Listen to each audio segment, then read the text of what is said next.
How's it going, Toronto? Yeah, you're all warmed up. Thanks so much. Thanks to FITC for having me. If you know me, I'm actually from Toronto, but I now live in the Valley for the past 2 years. Are you guys ready to have your reality augmented? Great. Okay. Well, you have no choice because the doors are closed and there's 45 minutes I'm going to be talking about consumer augmented reality. So we're at the brink of an exciting time in technology. Augmented reality, or AR, is here, and it promises to eventually unfetter us from our desktop computers and allow us to drop our mobile phones.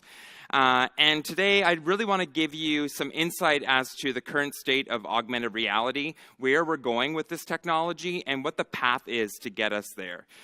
So why me? That's actually me with a group of tourists for The Grid a long time ago. In 2013, they did an article on Google Glass. I was one of 10 Google Glass explorers here in Canada. I got my hand on, or my head on, with a orange pear and rocked the streets of Toronto for 1 year with it. That got me really obsessed with wearable technology. But that was not the very first time that I had experience with augmented reality. In fact, I started my augmented reality career back in 2009 when I worked as a product manager at Transcontinental Media with brands like The Hockey News, Canadian Living, and El Canada, trying to really bridge the physical world, paper, which was dying at the time, with the online digital world, which was being disrupted by e-readers and tablets and phones and smartphones. I have been working in the AR and wearable space, really nurturing an ecosystem as a community builder. If you've ever been to a We Are Wearables event, I founded that community here in Toronto back in 2013, and it became a North American-wide community that just recently got acquired by AWE, now joining a global XR standing for AR, VR, and MR community that is across the globe. And then 2 years ago, I left the city, which was a hard choice, to start a fund dedicated to augmented reality called Super Ventures. And we've been making investments, including Canadian investments, in that space since that time. Okay, so you know a little bit about me. I want to get to know a little bit about you. First off, who played HQ on your break? Good. Did you win your 56 cents? No? Okay. But that's not the quiz. The quiz is, put up your hand if you have had an augmented reality experience before today. Yay! Okay, keep your hands up. Keep your hands up. Because I want them to get tired, because that's the AR experience.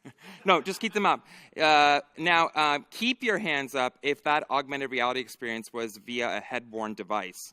That's about 75% of the room. So we lost about a third of that.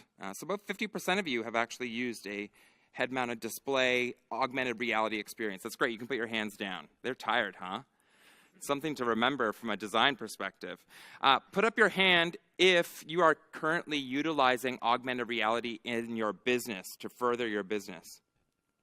Okay, so we have a long ways to go. So where a lot of you have actually used it, there's like probably 10 or 15 hands of folks that are actually using augmented reality in their business. So hopefully this presentation will inspire you with some of the platforms and opportunities, especially on mobile, to change that ratio so that when I'm back here in 2019, we'll see the same number of hands up as the first question.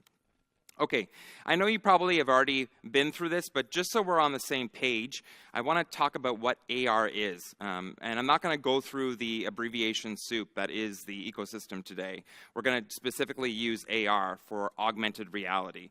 So what augmented reality really is the blending between the digital world and the physical real world, okay? Because right now what happens is when you go to your computer or you're on your smartphone, you actually have to choose between having a digital moment or a real-world moment. You can't have one at the same time. And actually, augmented reality is going to allow you to have that cake and eat it too. Or more accurately, probably, you're not actually having a digital moment or a real moment. You're actually having a net new moment, a hybrid moment, an augmented reality. And this is a great example of what the future world may look like. Right now, augmented reality is facilitated by smartphones in your pocket, but eventually what I'm going to be focusing on a bit in this presentation is the Holy Grail and more natural form factor, which is that HMD, the head-mounted display, which many of you have already used. So this is Keiichi Matsuda's hyper reality concept video. It's a little dystopic for some because it's a lot of ads, as you can see. So hopefully, if you are in advertising and marketing, you will not create this world for us. But it is showing you this hybrid reality where as you walk out into the streets, you're still seeing people, you're still seeing streets and buildings, but it's overlaid with information. It's filled with holographic content. So this movement towards AR is actually encompassing two critical shifts. So the first shift is a shift in user behavior from looking down at screens, which again means that you're ignoring the world around you, whether that's a desktop or a mobile phone, to looking through a display, which means that you still get all those digital benefits, but you're able to see and engage in the real world around you. The second shift is a really important shift, and it actually shares a lot of commonality with the shift that's happening with virtual reality, which is VR.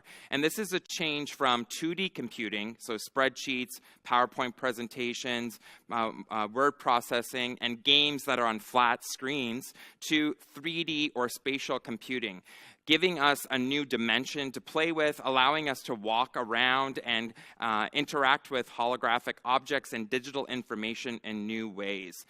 Essentially, this change in 2D to 3D is what I love to coin this phrase that pioneer Nicole Lazaro from San Francisco said on a podcast I was with, giving creators a new crayon in their crayon box so they can actually create new content like they never were before. So why is this happening? Well, essentially this is because we are waking our computers up. And so we're doing this by equipping them with robust sensors, whether they're accelerometers or cameras or other sensors that gather information about the world around us. And they can do that without our assistance. That's key, because up until now we've been feeding the internet and the computers with what information is happening in the real world through social media updates and databases and whatnot. But the critical kicker is that the computers are using all those inputs with artificial intelligence, like machine learning, such as computer vision, and putting those pieces together, and that's when the magic happens with augmented reality. When you combine that with an output, and that output could be a display, like your mobile device, or it could be a head-mounted display, or actually it could be a no display at all, just audio, that's when you have an augmented experience. And AR, or augmented reality, is going to eat the world. And it's already starting to happen. There will be no vertical that will be untouched by augmented reality. And as you're seeing here, already we're seeing an install base occurring within augmented reality because of the release of ARKit and ARCore. These are Digi-Capital numbers. By 2022, they expect 3.5 billion install base for AR, mainly made up of mobile AR users. And this obviously translates into a lot of money, $90 billion in the same time frame. But as you can see here, we're slowly progressing towards that inevitable smart glass future.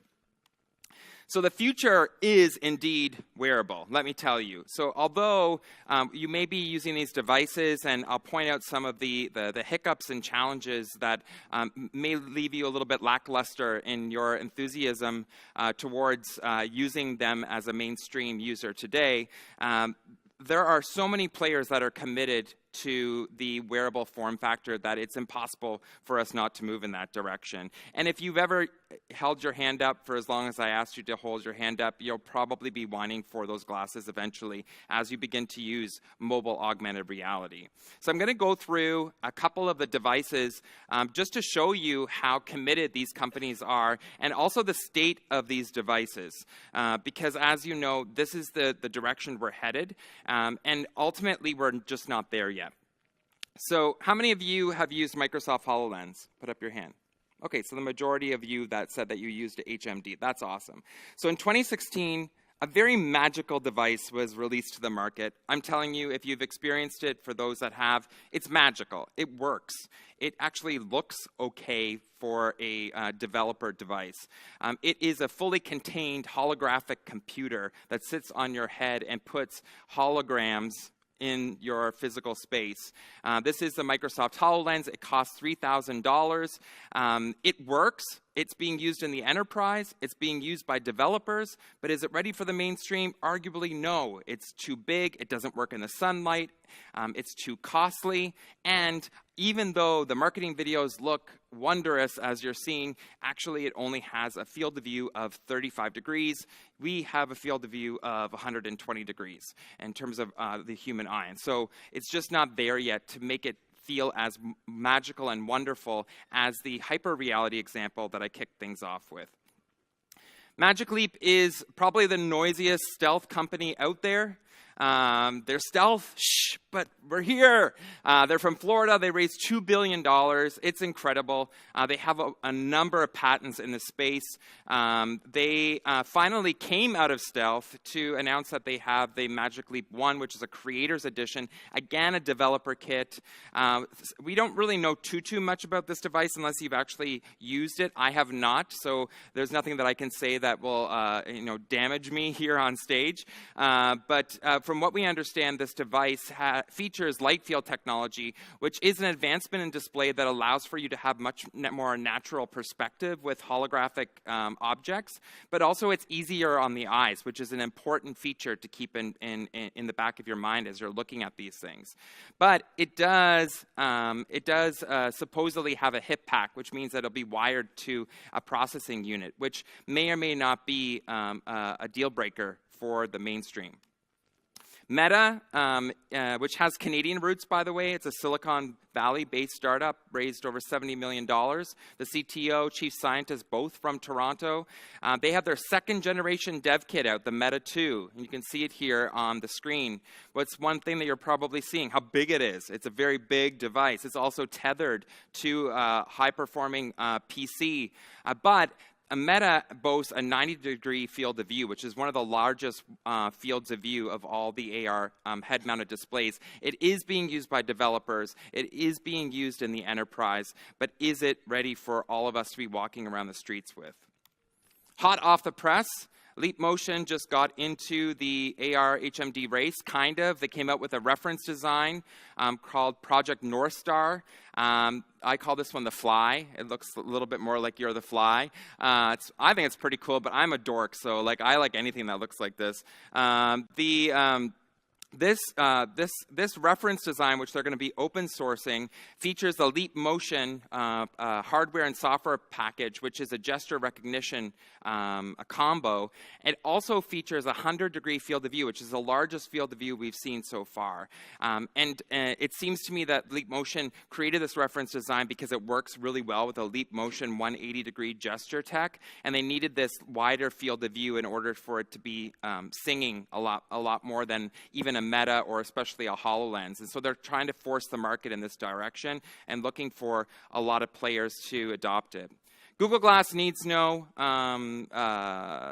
introduction.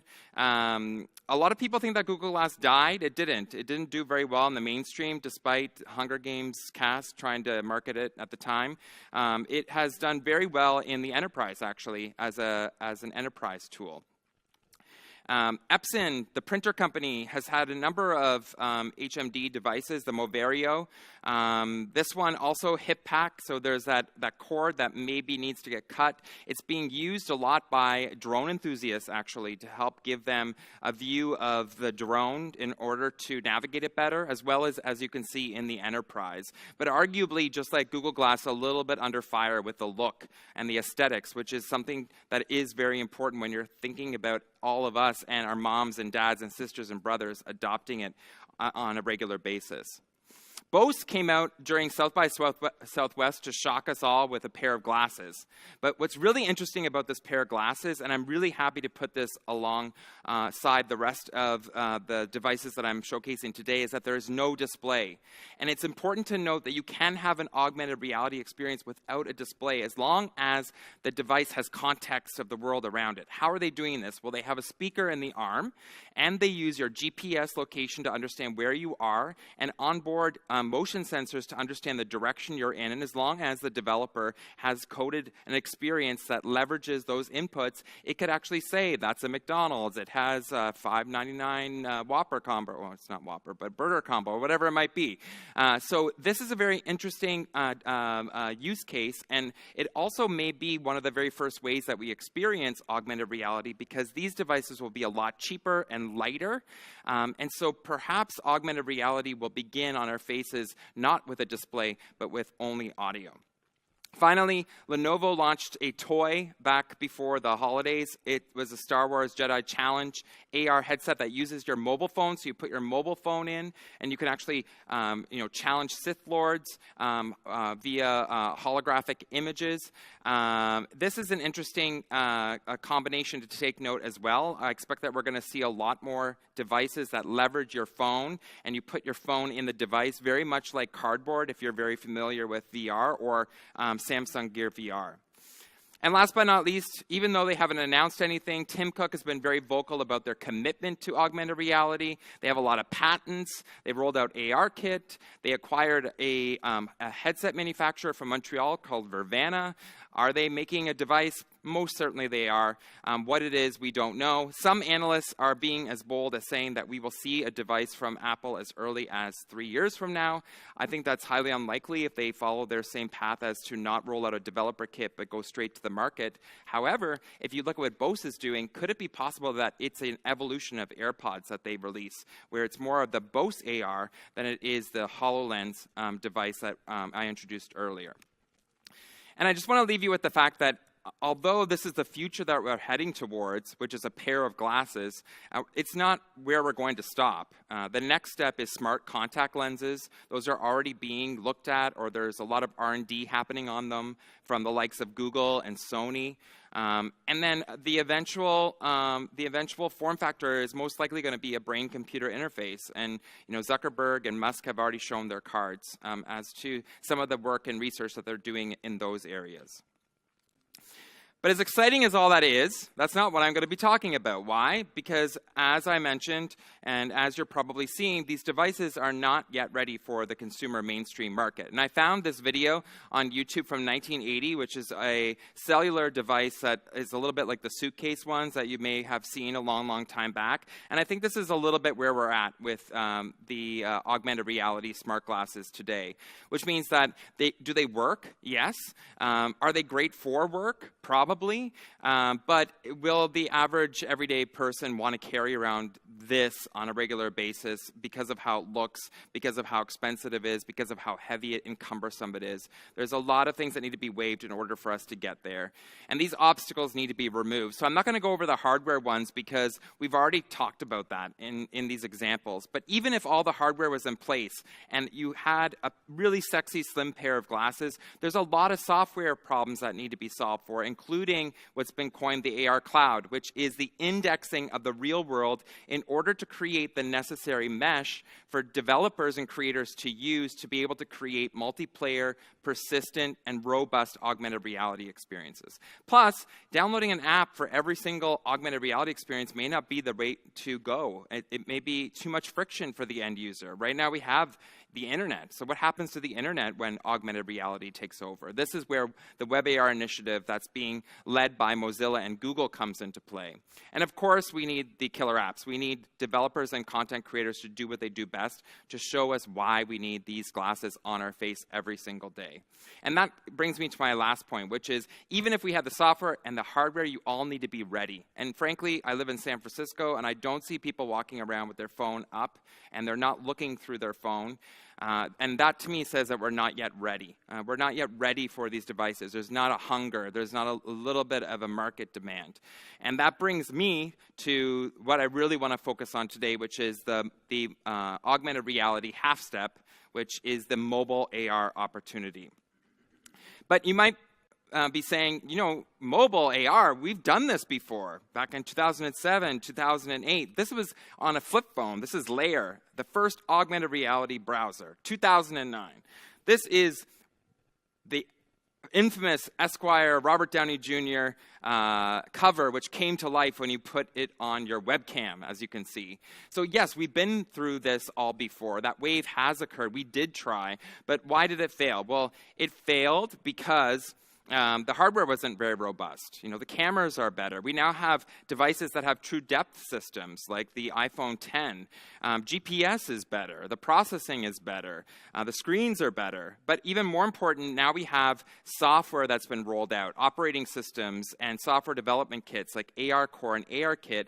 And one of the tricky things about an augmented reality system is that the software needs to sing with the hardware, which is why Apple's actually winning the race right now with the install base, is because they own both components. Google's having a trickier time because they only have AR Core and the hardware controlled on their Pixel devices. They have to work with every other provider to meet their standards on the camera side in order to be supporting AR Core. And that'll happen over time, and probably it will end up that Android has a larger share. But at the end of the day, what the big shift is that now you, as the content creators and developers, have tools, and those tools are on an operating system that sings well with the more robust hardware. And we're ready. Why are we ready? Because we've been carrying these blocks of glass in our pockets, in our hands for 10 years. I love this article that I found from The Guardian, which says that the Gen Zers are bored with the internet. Good for them. I love them, because they're going to be bringing in augmented reality. They're so bored, they're willing to strap it on their face and actually put it up against their eyes. These are the people that are going to be leading us into the future. So what opportunities are there in mobile AR? What are the killer apps? So the first killer app we already know. It's storytelling and social. And where did we find that already? With Snapchat. And Snapchat launched their filters back in 2015. They're the most popular augmented reality experience, but they've never called themselves augmented reality. And so we are storytellers innately. It's in us. That's what we are as humans. We want to share. We want to express. We want to tell stories. And all of the previous waves have succeeded because we've come up with new ways to do this. And so this brings me to the camera wars. And so, interestingly enough, Snap calls themselves a camera company. They don't call themselves a social media company. And just a little while ago, the platform players, Apple and Google especially, were fighting for Maps, and that's when Apple Maps came out. The next battleground to get you as a user is the camera. And you're seeing this with Animoji, face filters galore. You're seeing this with Google launching the AR Core platform and having AR as an actual feature on the carousel.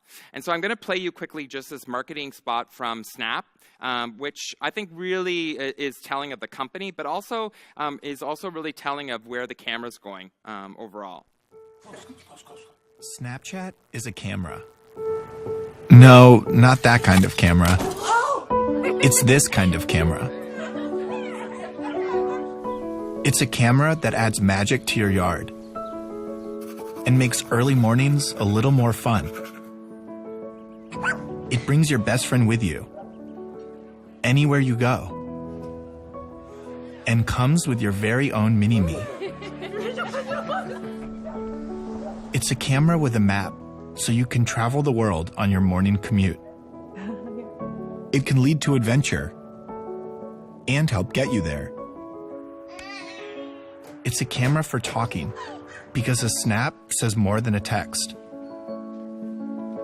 So yeah, Snapchat is a camera, where how you feel matters more than how you look. I'm kind of going to cry a little bit. It's so amazing. Like, seriously, wasn't that brilliant? Like, you're probably going to want to download Snap again because you're going to want to use it. So this brings me to what I think is the current opportunity for mobile AR, which is remixing reality. Guys, we're so bored with capturing our everyday experiences. How many bowls of cereal or CN Tower pictures do we need to see on our Instagram and Facebook feeds? How many of the same selfies do we need to see? We've captured the world with our cameras, and that's great. And that's because our smartphone has democratized, DSLR-like cameras. It's democratized videography and given a rise to a whole new way of making money, the influencer and the individual media company. The next tool, going back to Nicole's putting a new crayon in the crayon box, is the democratization of special effects. And up until now, getting access to special effects means you need really complex tools, you need new skills, it's really expensive, it's really time-consuming. AR is democratizing special effects to make every moment a new moment, and actually every moment multiple moments. How many of you use the GIF integration on Instagram stories? Did you miss it when it was gone? I missed it too. Yes, so this is a little bit of a market signal. This is making people really excited because then they can put up a picture of their coffee and have a little otter pop up from the middle of the coffee lake. And they can make it really magical. And this is just low level, not even augmented reality. I'm going to show you a startup called Leo from New York that has an application that allows you to put 3D objects in a space. And you're going to see how these users are actually using the looped animation as part of a skit to tell a story. It's very reminiscent to early Vine, and I think it's very telling of where we're going. Reach up and pet it. Aww. Presley, reach up and pet it right there. Huh? No, he's just hanging out. What is that, Rafael? Touch it, a little bit down. There. Oh, he's gonna bite you. Punch him. Punch. Oh, he tried to grab you. Punch him. Oh, he's trying to punch you. Get. Oh, you knocked him out. Yeah. You got back. It's right at your. Oh, it's hitting you in the leg with the tail a little bit. Hey, you butthead! Did that hurt? Yes, it did. It hurt. Watch out! Oh! Oh, look at it! Get away from my turkey! Happy Thanksgiving. The turkey guy's the best. So, it's just beginning stages, but can you not see how we're going to have content creators? The next YouTubers are going to be the ones that understand how to use this.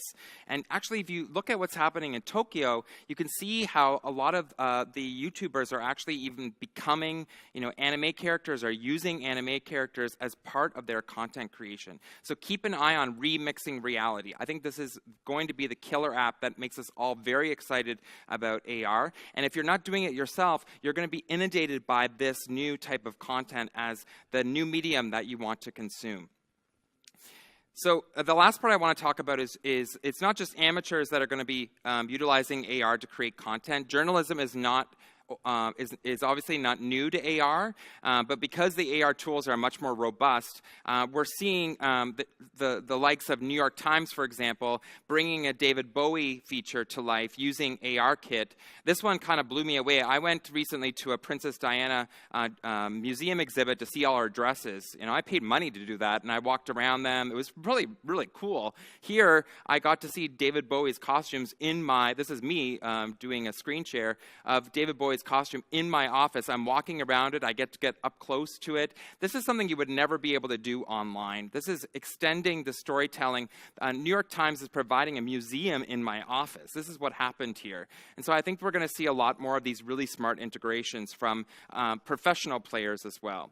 Of course, navigation was a killer app on the last waves. You probably can't get around the city or any city without GPS and the use of Google Maps or Apple Maps.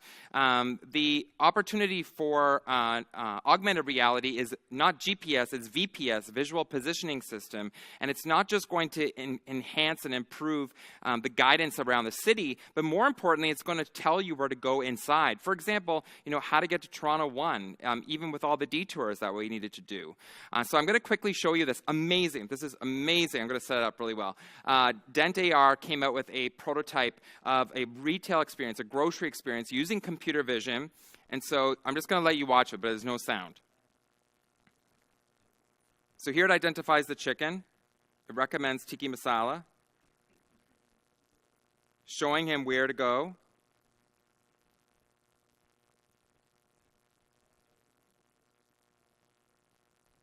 It's not the next aisle. We're still waiting. Okay, here he is. So as you can see, using computer vision, because the grocery store was mapped before, because the mesh was made available, it took him right to the product. This is something that we don't currently have. This in itself, I think, could actually bring augmented reality to the mainstream. You can't tell me that that wouldn't be useful.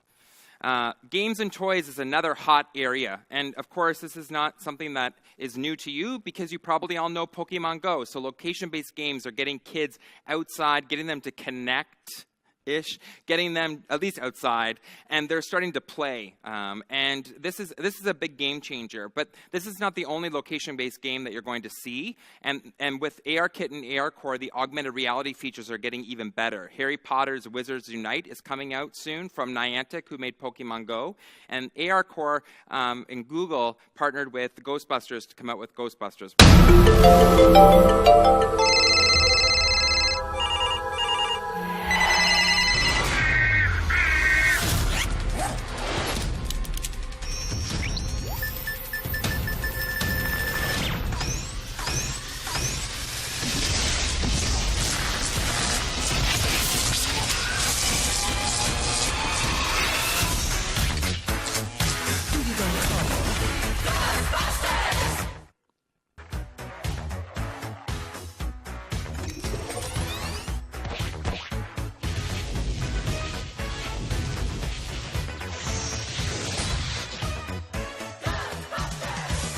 So what's exciting about this is it looks like there's going to be a lot more augmented reality experience because a ghost needs to exist in the real world.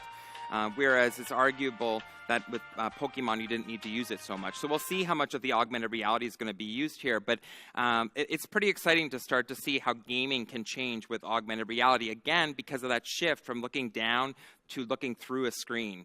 Physical toys are getting a new lease on life. Lego, Disney, dolls, board games, cards, all of these things, just like that magazine that I worked with back in 2009, that bridge between the digital and physical is happening. I love this company called Merge that came out with a cube for $11. I bought it for my niece. She went crazy.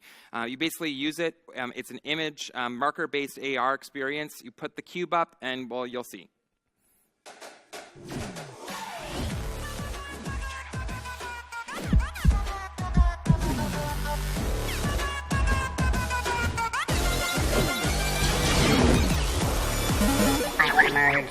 So the cube basically becomes a controller, and there's a whole gaming ecosystem around that cube. $11, okay? Seriously. It like flew off the shelves at Walmart.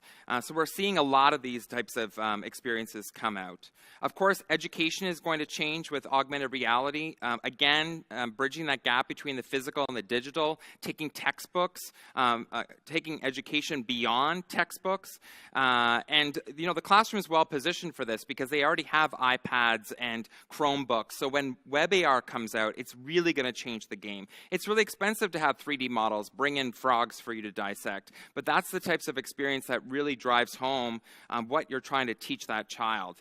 And so I'm just going to show you very quickly here a video from a Chinese company called NeoBear that has a whole slew of educational toys that are augmented reality enabled. It's a little bit of a marketing video, but it'll show you a little bit of the AR experience.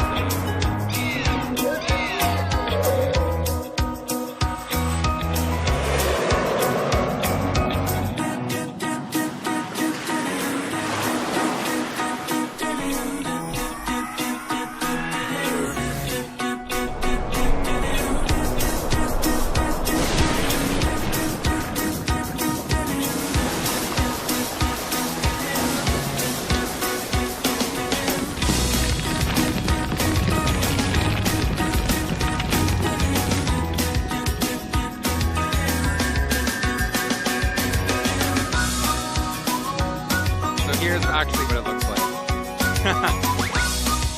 Not 100% as magical, but as you can see, it's pretty fantastic. I'm going to skip through some of these because I know that I'm running out of time and I want to get through everything.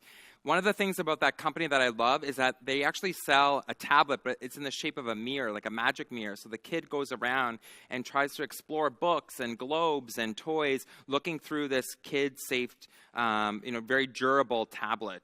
So definitely check them out. They're called NeoBear from China. Museums and art are part of that educational experience. They're coming alive.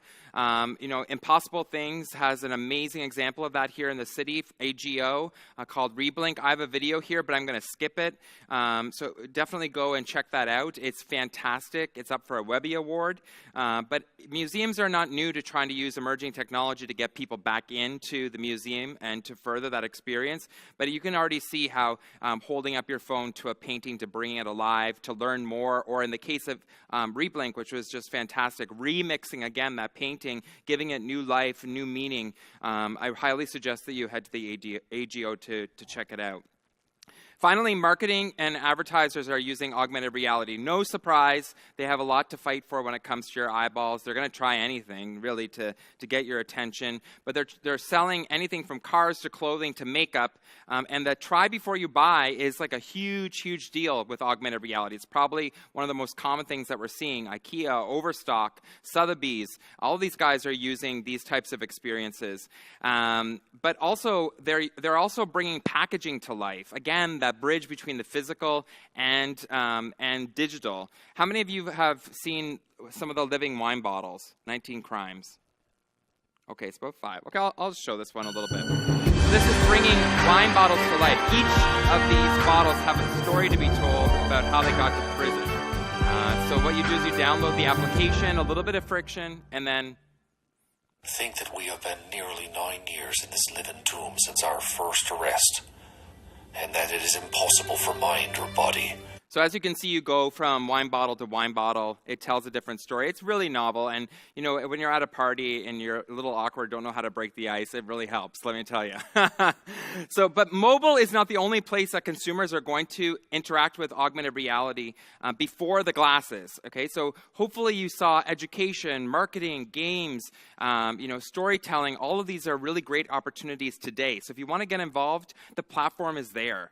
We have almost 500 million iPhone ARKit users by the end of this year that you can tap into utilizing those. But I want to inspire you with these other platforms. The car, for example. The car is basically a device that you enter that is a head-mounted display for all intents and purposes, because it has a windshield and windows that are available to be lit up holographically. And there are many OEMs that are currently working on integrating holographic displays as part of the windshield to further your navigation experience. Think that Dent AR kind of, arrow on the ground type of idea, but also light up the passenger window so that they can, see, like Florida instead of like dreary winter in Toronto if they wanted, or that they can actually see information light up if the car is still enough when they stop on historic points as they're moving along.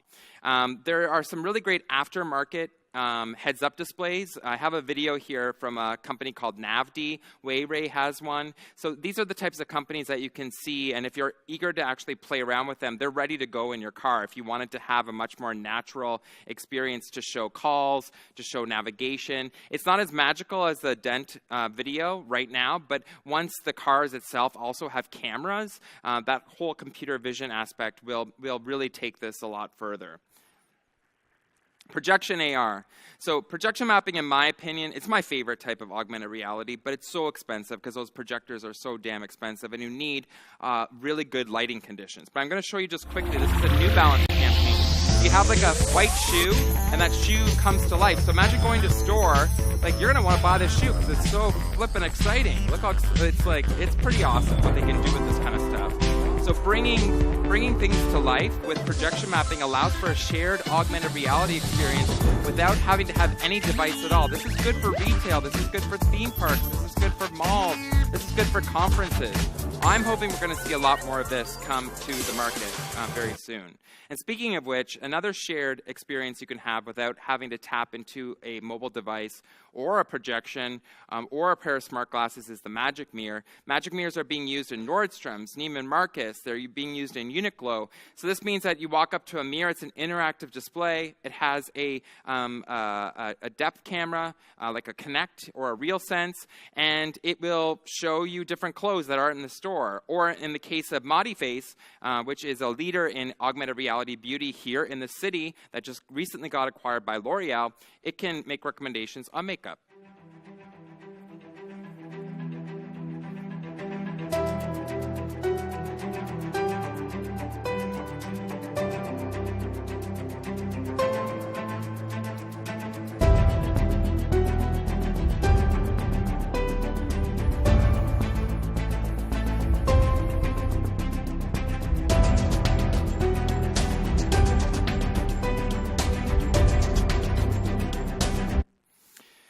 And I already kind of flagged this, but the augmented audio opportunity is also very real. Google has their Pixel Buds. Apple has their AirPods, which aren't necessarily unlocked for that, but potentially could be. There's a number of platforms and earbuds that are available that are trying to augment your audio and allow for you to hear better. It's really interesting, actually, if you take note as to what's happening in the hearing aid market. Recently, the hearing aid manufacturers are now allowed to sell without you having to go through a doctor. They can sell on shelf, and they're starting to connect those hearing aids, and they're starting to make them look better. Could you be all wearing a hearing aid before you wear a pair of smart glasses? I actually think yes. But here I'm going to show you an example of why you might want to wear one. How's the coffee? Comment est le café? Mais il y a tellement d'options ici. There are so many options here. Soy milk, almond milk, Du sucre d'agave. agave sugar. So as you can see, that was Waverly Labs Pilot. It's basically translating so that you can actually speak with someone from another, from a country that is not speaking your language. The last part that I want to hit home on is consumers are most likely going to be experiencing smart glasses as a tool at work. And this is to be expected because all waves of computing usually follow this path. Academia to military, military to enterprise, enterprise to the home. And so many of you may be going to work and actually using some of those devices I showed earlier on as a tool. And guess what? You don't need to care what it looks like there. You don't really think that your office phone, that big black one with all the buttons, looks sexy. You don't care. You just use it. It's a tool. And so you're going to go to work and you're going to use these devices as a tool. And then you're going to also see it in a different light. You're going to see the value of it in becoming a super worker. And I have a great video here from DAC that how much time do I have? About 5 minutes? I'm on 1 minute. So definitely go check this video by Dacry or Scope AR. Scope AR is actually from Calgary here in Canada. They're using these devices for remote collaboration, remote assistance. Basically, when you use these devices, you can just be new on the job. And using computer vision, it can identify, let's say, parts of a breaker board so that it can identify some of the switches that you need to pull. You can tap into the mother brain at the home office and bring in somebody via video so they can be in your ear and they can walk you through something. Really, these devices are going to make people super workers overnight. And a lot of companies like GE, Boeing, Tesla, Lockheed Martin, they're using these devices even past the pilot stage because they realize real ROI, a lot of cost savings, a lot of reduction in error and omission. So, what is the path to consumer AR? Well, the path to consumer AR starts with smart glass hardware and software becoming available for the developers. Check. The second is that we get bored with our current phone use. Well, for the Gen Zers, they're already there, so why don't you follow along? We start using our phones in our pockets in new ways. This is mobile augmented reality, that half step. And then we start to go beyond these face filters, because I still think that this year is the face filter time. Still a lot of work to be done on the face filter and the front-facing camera. So this is using it for education, using it for shopping. Maybe we're integrating projection mapping here and magic mirrors. Meanwhile, these smart glasses become cheaper, they become faster, they become smaller, they become more wearable. And by that time, we're tired from holding up our phones like I got you to do when you were here with your hands up. And somebody is here ready to create a great pair of smart glasses That was potentially Apple in the iPhone world. Could it be Apple again? And then bam, you're going to buy it. And you're going to buy it because you've seen the value. You've seen the value at work. You've seen the value in your hand. You're tired, and you buy it at convenience. And this is what I think is going to happen. We'll see if I'm right. When is it going to happen? I doubt that it's going to happen within 3 years. But it could happen as early as 5 to 7 years from now, depending on how quickly we adopt things. So what are the opportunities? Well, if you're a developer, creators, get your hands on smart glasses, work with the SDKs, work with the mobile SDKs, ARKit, ARCore, Vuforia, learn Unity, learn Unreal. Founders, solve for some of those challenges that I identified to help us get to this point a lot faster. And make it easier for developers and creators by equipping them with tools. Investors seed capital into those founders to shape the space. Corporate buyers, start putting augmented reality on your roadmap. And OEMs, keep your commitment up to augmented reality even in the shaky times, because there might be shaky times. And I think I'm out of time, so I apologize, but I will be here outside during the break, so feel free to come up and ask me questions, and I hope you had a good time.